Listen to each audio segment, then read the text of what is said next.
He'd call out with his glasses teetering on his nose. I'd eagerly respond, "Our profit margins are too slim, BA. A mere 10% increase in menu pricing could." He'd laugh, affectionately ruffling my hair. "My little business whiz, you'll go a long way, Emma."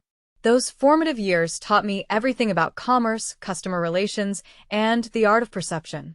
While others played with toys, I immersed myself in spreadsheets and business strategies. My parents toiled 18-hour days to fund my education, and I was resolute to honor their sacrifices. At Stanford, I created a finance analysis system driven by advertisements that captured the attention of prominent investment firms. By 25, I had evolved that system into fintech solutions, especially flaunted her role as the marketing director at Preston and Shaw, one of the biggest investment firms in the city. From the initial meeting at their family mansion, Victoria made her sentiments clear. "So, Emma," she remarked during our first dinner, twirling her wine glass with graceful expertise, "Michael says you work in the service industry." I could have set the record straight, could have told her about owning a billion-dollar company, but I chose silence. Perhaps it was the disdain with which she pronounced service industry, or maybe sheer curiosity to observe their behavior when they presumed superiority. "Yes, I help operate a family business," I answered modestly. "Oh, the little Chinese restaurant?" Victoria's hand, perfectly manicured, dramatically touched her chest, feigning concern. "How quaint. Although, I guess someone has to do those jobs." Michael fidgeted uncomfortably, but remained silent. Eleanor, Victoria's mother, interjected with forced enthusiasm, "Not everyone can achieve the level of success Victoria has, you know. She's just secured a significant marketing deal for Preston and Shaw." And even the CEO commended her work. I suppressed a smile at that. Preston and Shaw was one of the numerous firms that utilized my financial analysis software. Actually, we were discussing a much larger contract with them. "That's impressive," I remarked genuinely. In the subsequent months, a pattern emerged at every family event, with Victoria seizing the chance to flaunt her achievements and remind everyone of my less privileged background. Under the table, Michael would give my hand a reassuring squeeze, but never defended me in front of the others. "They're just set in their ways," he'd say afterwards. "Give them time." Then came the big announcement. Victoria was hosting a lavish party at the Blackwood estate to celebrate her promotion to senior marketing director. Invitees included the executive team from Preston and Shaw and other important clients. "Of course, Emma," Victoria declared during the planning dinner, her smile as sharp as ever. "We need extra help with service, and since you've experienced waiting tables, would you mind assisting the professional staff? They could use someone to guide them." Eleanor applauded the idea. "What a splendid idea. Emma knows all about running a restaurant." Meeting Victoria's smug stare, I responded calmly, "Of course, I'd be delighted to help." Later, Michael tried to apologize. "You don't have to do this. We can tell them you're not feeling well." But I had already concocted a plan. "No," I said, "I want to help. It's a significant night for Victoria, after all. Everything should be perfect." They were unaware that James Preston, CEO of Preston and Shaw, had emailed me earlier that day. He wanted to meet the anonymous founder of FinTech Solutions to discuss a merger and would be attending Victoria's party. Everything was aligning perfectly. And for the first time since meeting the Blackwoods, a genuine smile graced my face. Victoria was oblivious to the fact that her celebration would soon transform into something far more intriguing than merely celebrating her promotion. As I reflected, it seemed like a desperate attempt to impress. Crystal chandeliers had been installed specially for the occasion, and ice sculptures adorned the garden, while a string quartet played in the corner. The irony wasn't lost on me. The party's budget likely exceeded Victoria's yearly salary. Victoria's sharp voice intruded on my musings. She was already clad in a designer gown that likely cost more than my parents' first restaurant. "The catering staff is waiting in the kitchen," she snapped. "Do keep them organized and please." She glanced pointedly at my plain black dress. "Stay in the background. This night is important for me." I nodded meekly. "Of course, Victoria. I'll ensure everything proceeds smoothly." As I made my way to the kitchen, Michael caught my arm, whispering, "You don't have to do this. We can leave right now." I gently touched his cheek. "Don't worry. Everything will unfold exactly as it's meant to." Entering the kitchen, I found the catering team frazzled.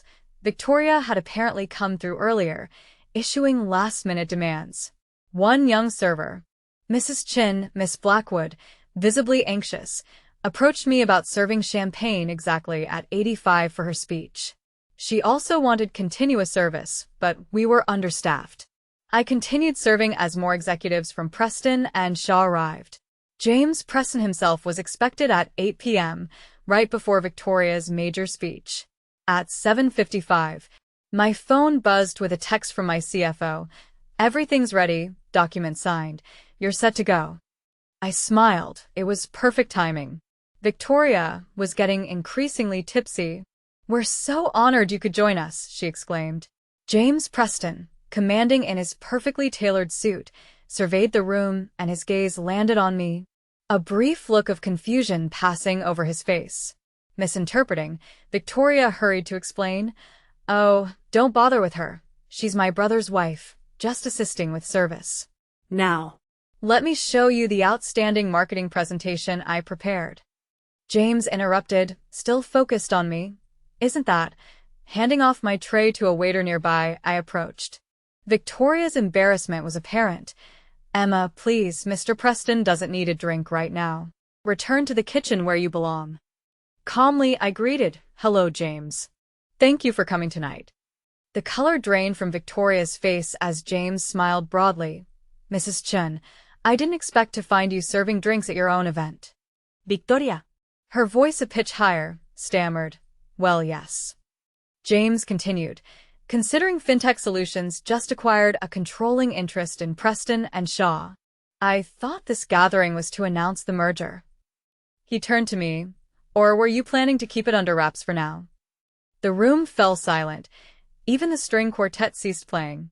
Victoria's champagne glass slipped, shattering on the marble floor. "There must be some misunderstanding," she stammered. "Emma's a waitress. She manages a small Chinese bistro." Laughing, James replied, "Mrs. Chun is the founder and CEO of FinTech Solutions. She's my boss now, effectively yours as well." He turned to me. "Those algorithmic improvements you proposed for our trading platform were brilliant, by the way." Ellen, now gripping a chair for support, murmured, "This can't be true. Emma isn't. She can't possibly be." "Oh, but I am," I replied softly, though in the still room, my words resonated clearly. FinTech Solutions has been my venture from the start. And as of 10 minutes ago, we hold a 51% stake in Preston and Shaw. I turned to face Victoria, including the marketing department. At this, Victoria's complexion turned a striking shade of green. Recalling all those occasions when you treated me like hired help or made snide remarks about my background, implying I wasn't suitable for your family, brought a smile to my face. Michael had navigated through the crowd. "Emma, why didn't you tell me?" he implored. "Would it have made a difference?" I softly questioned. "Would you have defied your family if you knew I was wealthy? You never stood up for me when you presumed I wasn't." The weight of these words lingered heavily in the atmosphere. Michael took a step back, his face a picture of shame. Clearing his throat, James spoke. "Well, since we're all assembled, shall we make the announcement official? Preston and Shaw's new direction under FinTech Solutions leadership, of course." "I suppose it's agreed." "Victoria, I gather you prepared a speech about the company's future. Though I must confess, I'm curious why you let them think you were a waitress for so long." I sipped my champagne.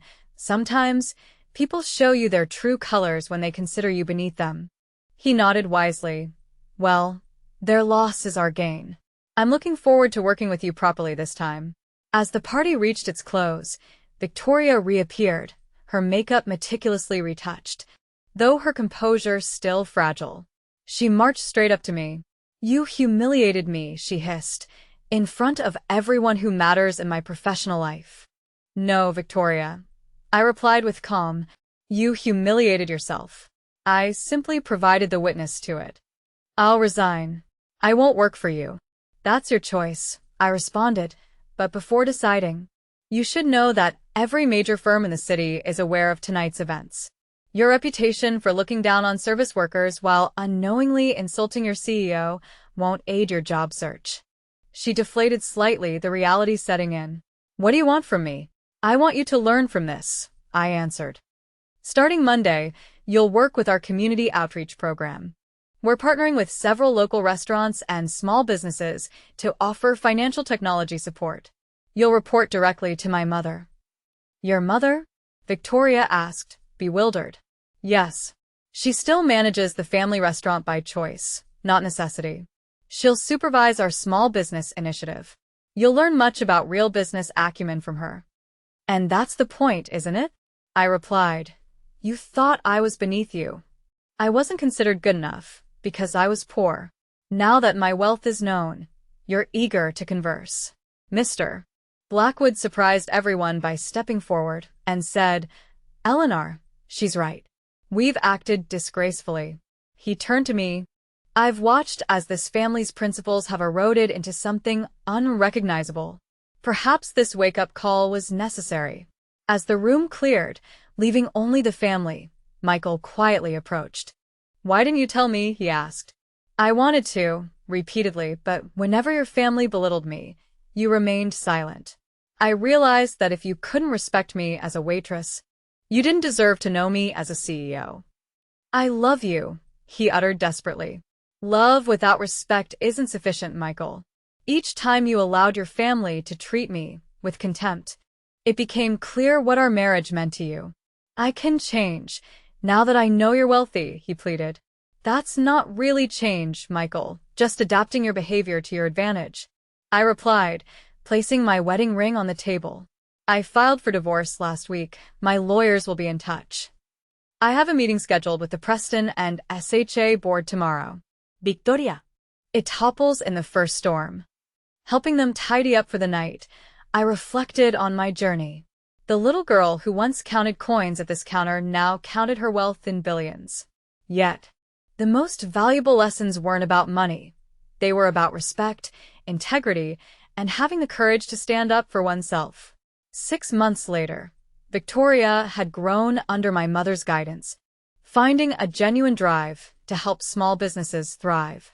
The Blackwood estate had transformed into the Chin Foundation for Educational Opportunity, offering programs for disadvantaged students and service industry workers aiming to advance their careers. Michael occasionally sent emails, but I never responded. Some bridges, once burned, are best left in ruins. As for me, I stepped into the public eye as the CEO of FinTech Solutions, but never ceased helping at my parents' restaurant on weekends. It grounded me,